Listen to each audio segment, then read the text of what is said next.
Good morning everyone. So welcome to my channel and it's me again, ang inyong chismosong ka-Alda vlogger. So gusto ko munang magpasalamat sa inyong lahat sa mga walang sawang tumatangkilik, nanonood, sumusuport at sumusubaybay ng mga content ko here on my YouTube channel. So wag ninyong babaktawan o lalaktawan tong ating content ngayong araw. I'm sure na hindi ninyo pagsisisihan na pinanood nyo to mula umpisa hanggang hulihan. And syempre, huwag kayong mag-i-skip ng segments. Buuin nyo to start to finish, okay? Kaya eto na, dumako na tayo sa ating main topic for today's video agad-agad.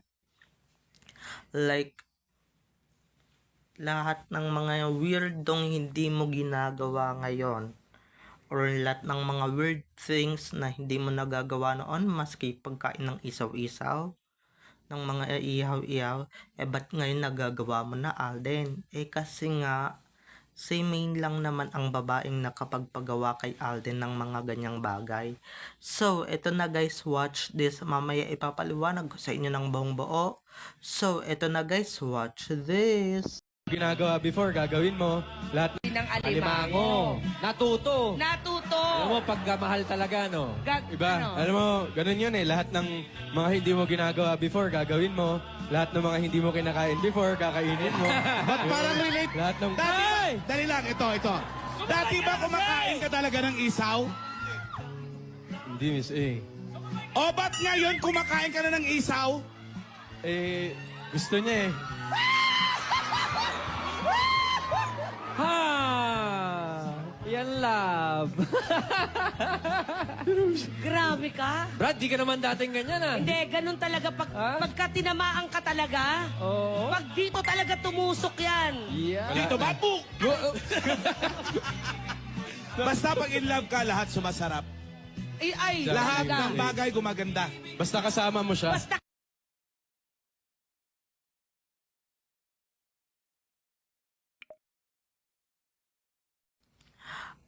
At kung nakita nyo na nga yung recap, so once again say TTO sa mga admins. So eto na, dumako na tayo sa ating main topic for today's video agad-agad. Like what I said earlier.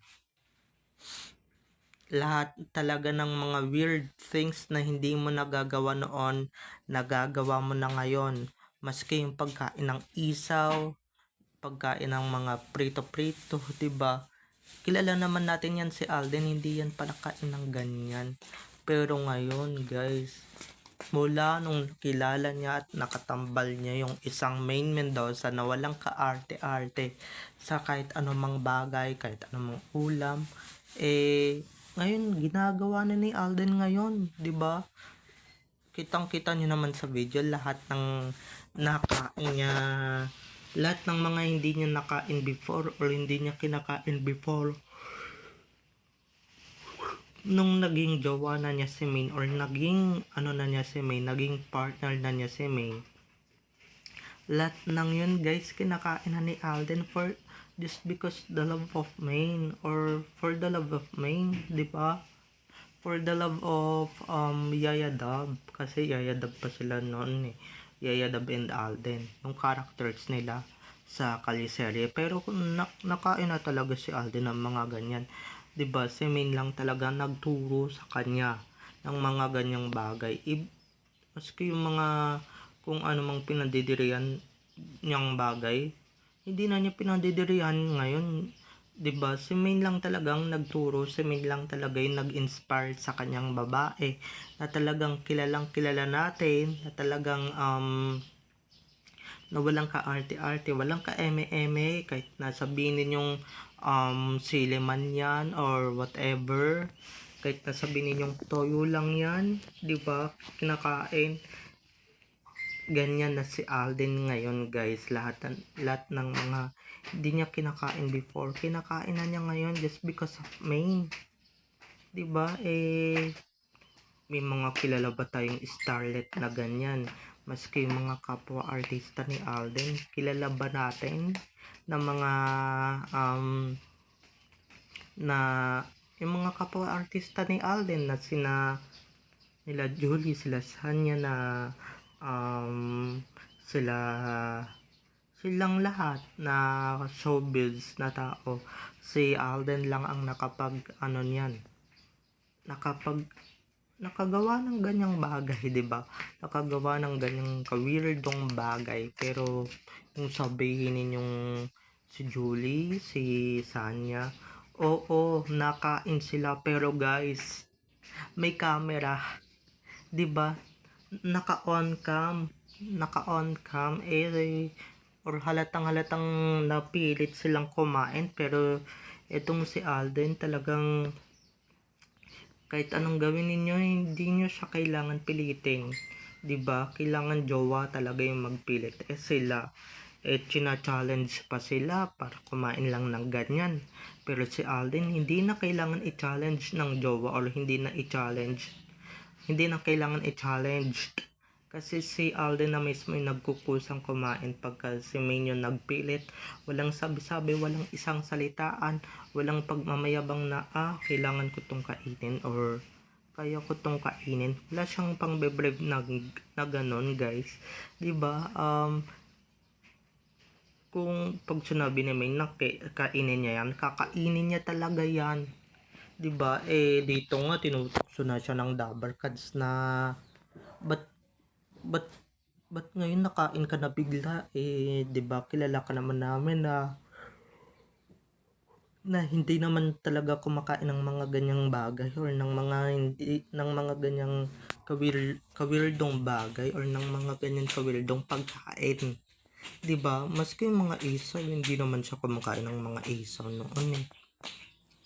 'Di ba? Maski yung mga sa KS, pero nung natamaan na ni Alden or tinamaan na ni Cupido si Alden, at pinana na yung puso niyan para i-ano kay Maine, ay nako, wala nang sabi-sabi, wala nang dalawang sabi-sabi pa, talagang ano lang yan, talagang love na yan, guys. Hindi kailangan na kaya mo bang kainin ng ganito, kaya mo bang kumain ng ganyan, tapos sasagot ka ng oo naman, syempre mga be, 'di ba? Kaya sila sumasagot ng ganyan kasi nga may camera.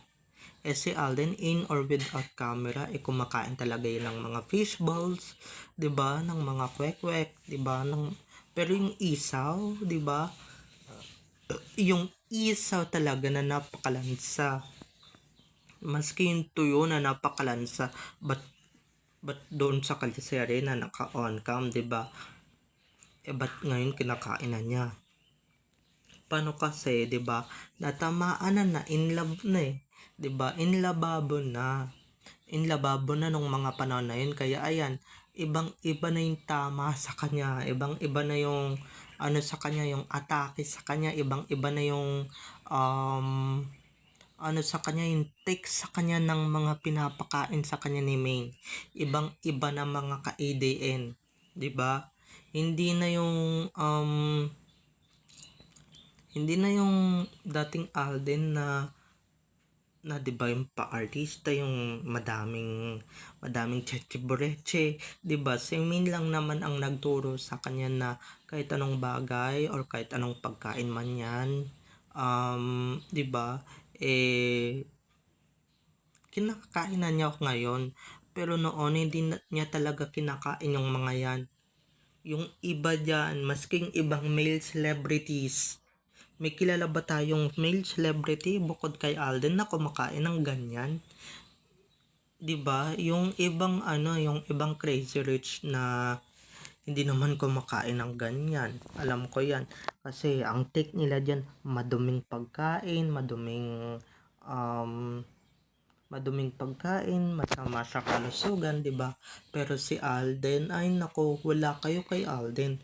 Si Alden, 'di ba? Si Alden lang naman talaga yung walang ka-arte-arte sa mga artista, walang ka showbiz sa katawan, walang ka ano-ano, walang ka apog-apog sa katawan, kundi kumain ng mga ganyang bagay. Kayo, 'di ba? Ang aarte ninyo, palibhasa kayo, 'di ba? Hindi kayo sanay sa hirap ng buhay. Si Alden, sanay na sanay yan kasi nga bago yan umano sa showbiz, bago yun umentra sa showbiz, ay nako, talagang 'di ba? Lahat 'yan kinakain niya or 'di ba? Walang kaarte-arte sa mga ganong bagay. Hindi gaya ninyo na pagka nakaharap yung camera ay nako kumakain. Pero pagka hindi nakaharap yung camera, good luck. 'Di ba? Isang malaking good luck. Isang malaking pag-aano sa kanila, 'di ba? Pero guys, sinasabihan pa silang hindi maarte. Syempre, nakaharap sila sa camera, 'di ba? Nakaharap sila sa monitor at syempre nasa isang TV show sila. 'Di ba? Maraming nga nanonood, kailangan hindi sila mag-attitude. Pero si Alden, hindi mo makikitaan ng ganyan. Hindi mo makikitaan ng attitude yan, hindi mo makikitaan ng kaartehan yan, 'di ba? Patawa-tawa lang yan nung sinusubuan siya ni Maine, pero 'di ba yung kunwari nasusuka-suka, kunwari naduduwal-duwal, ay hindi ninyo nakita yan. Pero yung ibang artista, guys, 'di ba, malay ninyo pagkatapos ng show naduduwal-duwal, nasusuka-suka. So ibayin ninyo si Alden sa mga ibang artista, okay? So, bye-bye na mga ka-ADN. I love you all. Have a nice day. Keep safe and God bless everyone. Bye-bye. I love you all.